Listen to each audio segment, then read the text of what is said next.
Olá, boa tarde. Hoje é o dia do capoeirista. A capoeira é reconhecida pela Unesco como Patrimônio Imaterial da Humanidade. Ela nasceu na Bahia e é para lá que nós vamos agora saber como essa mistura de dança e luta faz parte da educação dos alunos. A reportagem é da TVE Bahia. A roda de capoeira é o momento preferido de Adriano na escola. Concentrado, ele mostra que tem ginga e agilidade. Se diverte, brinca na quadra, às vezes, leva a bola para a gente brincar, jogar capoeira. Desde 2007, a capoeira foi inserida na grade curricular da Escola Municipal Teodoro Sampaio. Para a diretora, a atividade mudou o cotidiano dos alunos e despertou o interesse pelos estudos. Foi inserida pela necessidade da própria comunidade, porque a comunidade gosta de capoeira. Essa manifestação foi reconhecida como uma forma de expressão e registrada como patrimônio cultural brasileiro. O jogo é sempre acompanhado de palmas, cantigas e instrumentos. Nesta roda, o comando é feito por Mestre Café. A gente tenta passar para eles aqui a questão da disciplina, a questão da valorização, do respeito para com seus pais, com seus amigos. E os alunos também aprendem sobre a parte histórica da capoeira em sala de aula. Dentro da sala de aula, nós tentamos passar a capoeira como expressão corporal de movimento, né? E tentar resgatar o histórico da capoeira, as suas crenças, curiosidades, as vivências, trazendo para o aluno conhecer e ele introduzir no seu repertório motor e também no seu conhecimento pessoal. Essa mistura de dança e luta é um dos principais símbolos da capital baiana. Atualmente, mais de 70 escolas municipais de Salvador oferecem aulas de capoeira para os alunos. E, recentemente, uma lei sancionada pela Prefeitura incentiva e amplia o seu ensino nas escolas públicas e privadas. A capoeira é uma ferramenta de inclusão social que aceita todos os tipos de limitações. Fernando Gabriel é autista e tem 16 anos. A capoeira, presente na vida dele desde a infância, teve um papel essencial no seu desenvolvimento. Porque a capoeira é regional que eu jogo muito bem, que os alunos que estão jogando bem, eu também jogo, que eu dou plato palma e faço jogando bem, eu dou a salve.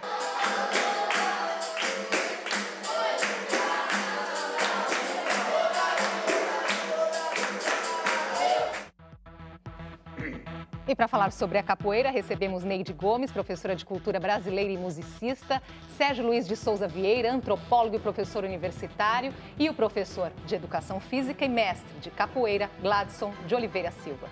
Participe aqui da nossa conversa, mande suas perguntas e comentários pelo Facebook e pelo Twitter, os endereços estão na sua tela. Boa tarde, obrigada pela presença hoje aqui com a gente. Nós que agradecemos. Nós mostramos aí, começamos o programa hoje com uma reportagem feita lá em Salvador, na Bahia, e não à toa, né? Podemos dizer que é um dos berços ali da capoeira, professora? Com certeza. Bahia, Rio de Janeiro, Pernambuco, não é? Mas eu, na minha visão, a que mais se fixou realmente na Bahia, já neste século, né? No século XX, né? Não no século, no XX. Com o mestre Pastinha, depois o Bimba, que foram mudando as regras, não é, professor? Sim, professor. E as concepções da capoeira, né? Enquanto o Pastinha tinha todo aquele ritual de realmente para o sagrado, o Bimba já mostrou outras características e outras formas de capoeira, que virou a capoeira regional, não é? Primeiro a capoeira de Angola, depois a capoeira regional. Professor Sérgio, sim. Agora o senhor teve uma tese, né, que foi utilizada aí pelo IFAM como fundamento para registrar a capoeira como patrimônio cultural e material do povo brasileiro e mais tarde como patrimônio cultural da humanidade pela Unesco. Exatamente. Como é que se deu esse processo, né? O que é necessário para que haja esse registro? Bom, em primeiro lugar, eu quero agradecer a pessoa do mestre Gladson, que em 1984 ele me deu uma folhinha com livros que eu deveria estudar para entender melhor a capoeira. Eu sou muito grato, Gladson. Obrigado. E isso foi o início da minha trajetória acadêmica, né? Saiu num doutorado em Ciências Sociais na área de Antropologia na PUC, e o que me incomodava muito era o que de patrimoniável existia nos patrimônios imateriais, já que nós não podemos colocar nenhuma chapinha, né? Uhum. Então eu comecei a retroagir desde quando esse termo surgiu, e eu cheguei no Código Justiniano, né? Onde no Império Romano já se falava de patrimônio imaterial, como herança cultural, né, do pater familias. Não só cultural, mas também, dependendo da situação, como patrimônio material também, né? Só que a família romana não era uma família sanguínea, né? Era uma família por afinidade. Então, isso serviu para dar assim, uma diretriz sobre a capoeira como patrimônio imaterial. Antes, a legislação falava em tombamento de patrimônio imaterial. E a partir da tese é que se passou a tratar como registro, né? E aí foi possível aí uma série de modalidades que passaram a ser registradas como patrimônios imateriais. A grande questão é o acervo cultural. Então, quais são os movimentos que existem na capoeira, quais são os toques, o que é necessário para se formar um mestre de capoeira. Então, quais são os saberes e os fazeres necessários. Esse é o ponto importante para nós hoje. Mestre Gladson, né, a gente sabe que o senhor pega muito nessa questão lá do educacional, né, educativo da capoeira. Tem livros sobre esse assunto, né? Que fundamentos, né, da capoeira são utilizados aí no processo educativo? Então, boa tarde, obrigado por estar aqui com essa mesa, né, que vou aprender muito, né? É o seguinte, a minha ideia foi de levar no Centro de Prática Esportiva da Universidade de São Paulo a oportunidade de unir os saberes, né, os saberes acadêmicos aos saberes da Universidade da Vida, para que realmente a gente pudesse mostrar o real valor da capoeira enquanto educar e reeducar, por tudo aquilo que ela tem na roda da capoeira, né? Hoje, o que falta, por exemplo, nas escolas, né? A mamãe longe do filho e tudo mais, a gente encontra numa postagem de uma roda de capoeira. O respeito, a amizade, o carinho, os valores a toda essa cultura brasileira. Então, foi isso que nos levou a realmente ousar. O primeiro livro se chama Capoeira do Engenho à Universidade, justamente para mostrar esse real valor educacional da capoeira, usando essa cultura brasileira. Bom, já que já estamos esquentando aqui nossa conversa, estamos falando de capoeira, vamos ver como é que funciona na prática, né? Exato. A Lilian Coelho está com um grupo ali que me parece que é muito diversificado, não é isso, Lilian? Está animado por aí? Olha, Andresa, boa tarde a todos. Está animadíssimo esse resgate da cultura dos negros. Está aqui, sim, na TV Cultura, no JC Debate. Eu vou falar para você uma coisa, viu? A doutora falou há pouco tempo que é muito rico em Pernambuco, na Bahia e também no Rio de Janeiro. Eu devo te confessar que eu fiz uma viagem de volta para casa, porque lá em Pernambuco, até nas academias, em qualquer academia de ginástica, tem aula de capoeira. E você falou agora que eu estou com um grupo diversificado. Olha, vamos acompanhar um pouquinho.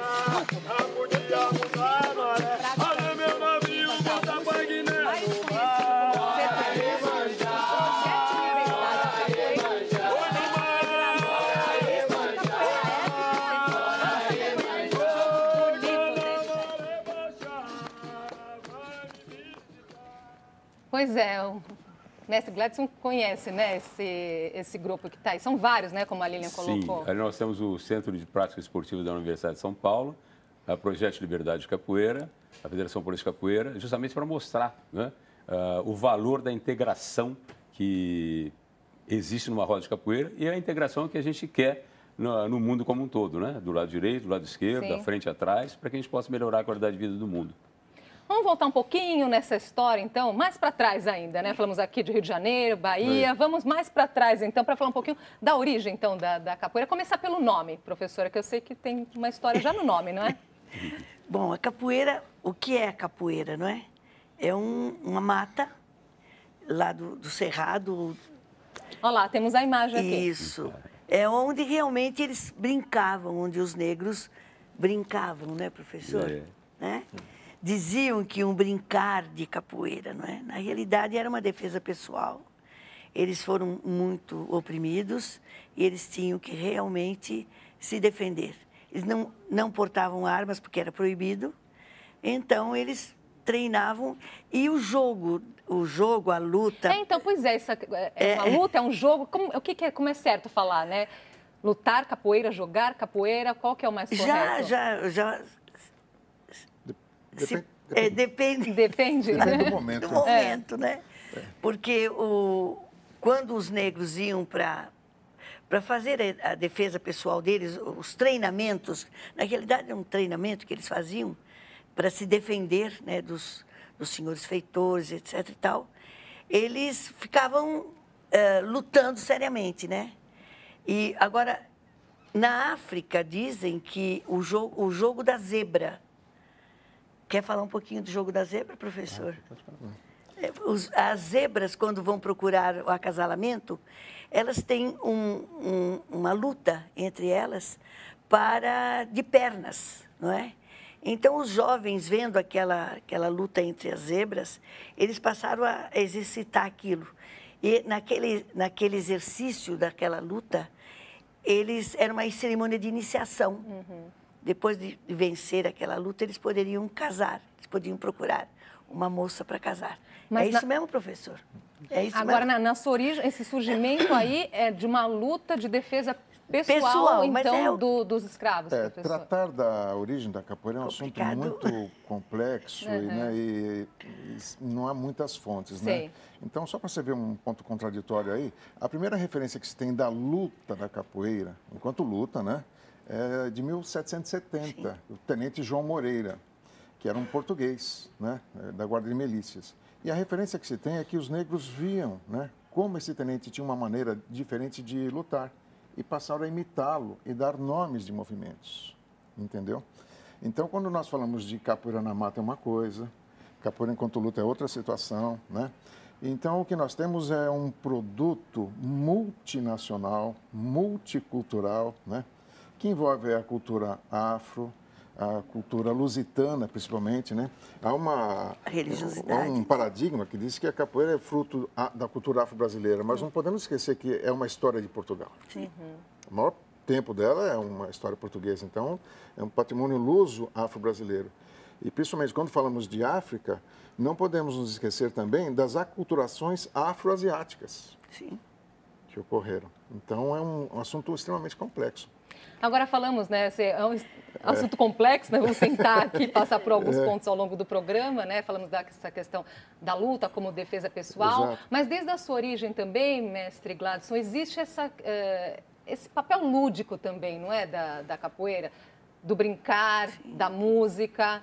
Isso também vem desde lá, dos primórdios? Então, até pela própria momento da prática do lutar, a capoeira, né, para a sobrevivência do passado não muito distante, automaticamente, quando a polícia chegava, tinha um toque, né? A cavalaria que avisava que a milícia estava chegando. Então, passava a fazer toda aquela brincadeira, vivenciando a corporeidade de cada um, onde é justamente essa chegada do jogar com e não contra, né? Deixando a gente maravilhado, né, aos olhares, a corporeidade, a individualidade de cada um. Isso é interessante. Então, né, o capoeirista, ele joga com outro e não contra outro. Exatamente. Durante o jogo. Durante o jogo. Então, quer dizer, não deve existir, então, esse papel de competitividade? Como que isso é trabalhado durante o jogo? A competitividade existe, sim, também na capoeira. Mas quanto mais eu me educo e reeduco dentro da minha corporeidade, dentro do âmbito do meu ser, eu vou estar ali jogando, mas respeitando o limite de meu colega. E lembrando sempre que eu só vou ser um campeão a partir do momento que o meu colega erre. Deu para entender? Então, é uma coisa muito bacana essa derrota e vitória no âmbito da capoeira. E aí entra uma outra curiosidade aqui, que eu acho que vale a pena colocar, que é a roupa, né? Que é branca. Neide. Então, a roupa, capoeira que é bom não cai. Né? A música que fala isso, e se um dia ele cai bem. Porque, na realidade, o capoeira, ele só pode colocar no chão as mãos. Então, o uso da roupa é porque ele não deve cair e não pode cair, não é? Então, isso foi uma prática que vem desde pastinha, não é? Inclusive, ia de terno branco e chapéu branco, porque nem o chapéu deixava cair. Quer falar alguma coisa, professor, por favor? É só complementar o que o mestre Carlos falou, né, a respeito da competição, né? Então, o jogo da capoeira é um diálogo corporal. Ganha aquele que tiver mais perguntas corporais do que as respostas da outra pessoa que está jogando, ou aquele que tiver mais argumentos para as perguntas corporais que foram feitas, né? Então, é um diálogo entre dois corpos. E aí o jogo se faz com, né, não contra. Tem a Lilian aí? Dá para voltar com ela? Sim. Então, porque a Lilian, a gente estava comentando aqui dessa questão do jogar com e não contra. Lilian, dá para mostrar para a gente aí na prática o que isso significa? Dá sim, Andresa. Olha, jogar com e não jogar contra, esse é o desafio. Vamos mostrar, mestre Bahia? E vale ressaltar também, viu, Andresa, que tá todo mundo com a roupa branquíssima aqui, viu? Dá gosto de ver. Só com a palma da mão e do pé no chão, a planta do pé no chão. É isso mesmo, querida. Esse desafio é bem tranquilo na capoeira, que você vê mulher, homem, é jogar com. Vamos ver, então. Contra. Isso. Tá mostrando. Pode ser ele.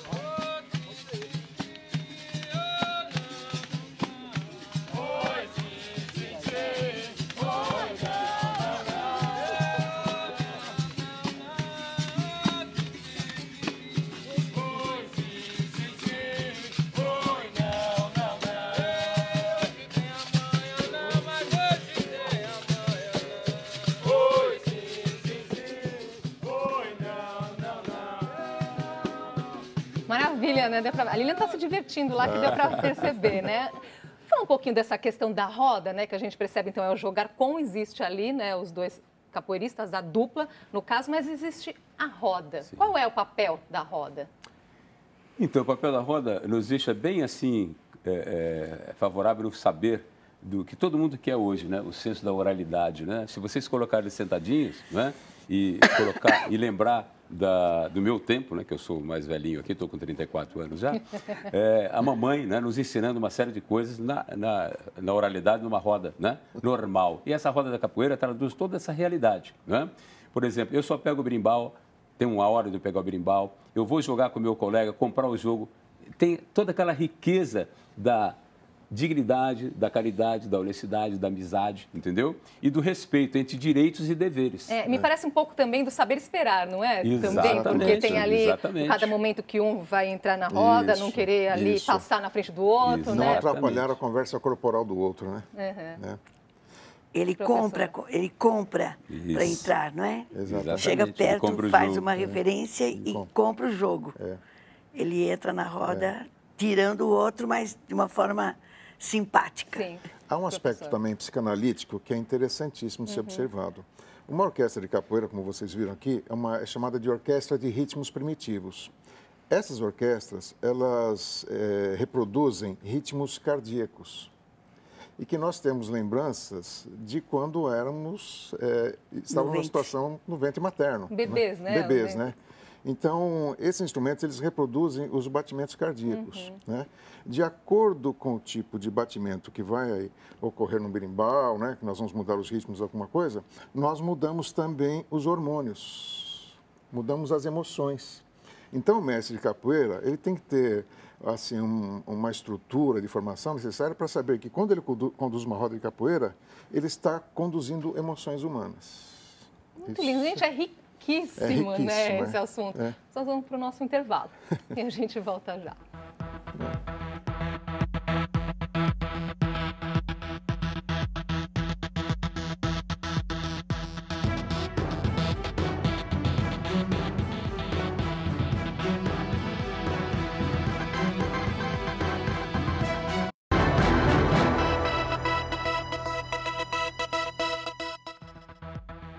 Já estamos de volta com o JC Debate. No dia do capoeirista, recebemos a professora de cultura brasileira Neide Gomes, o antropólogo Sérgio Luiz de Souza Vieira e o mestre de capoeira Gladson de Oliveira Silva. Continue aqui participando da nossa conversa. Vamos voltar, então, falando da música. Me parece que o berimbau tem uma figura muito importante na capoeira, não é, professor?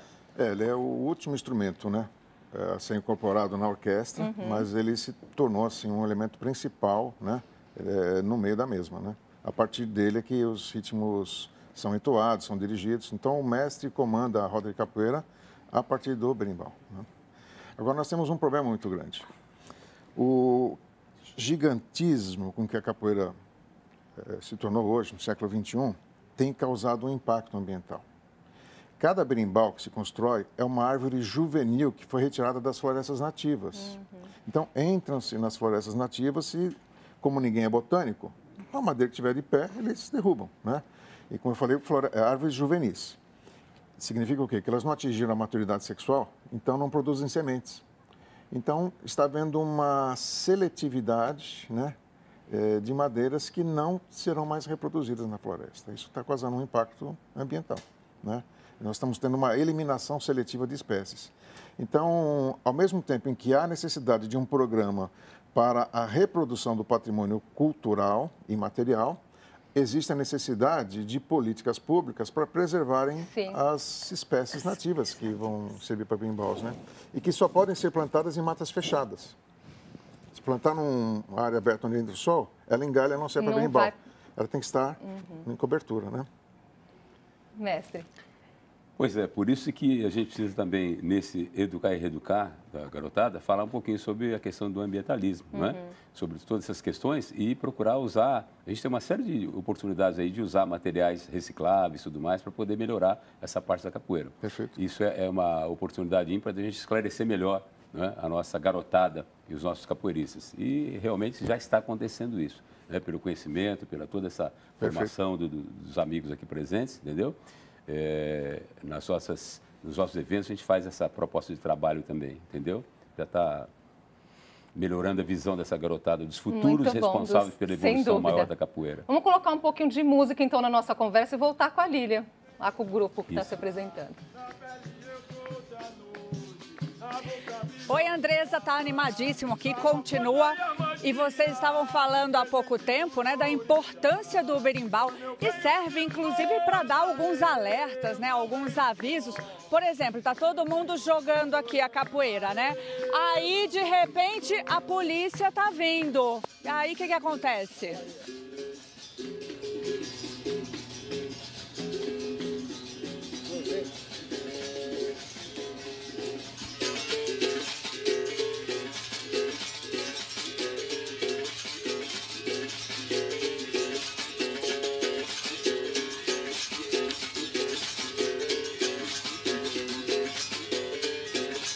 Exatamente, isso no século XIX, quando era proibido, eles tinham que fugir da polícia, então eles já mudam o toque rapidinho, podem voltar ao normal.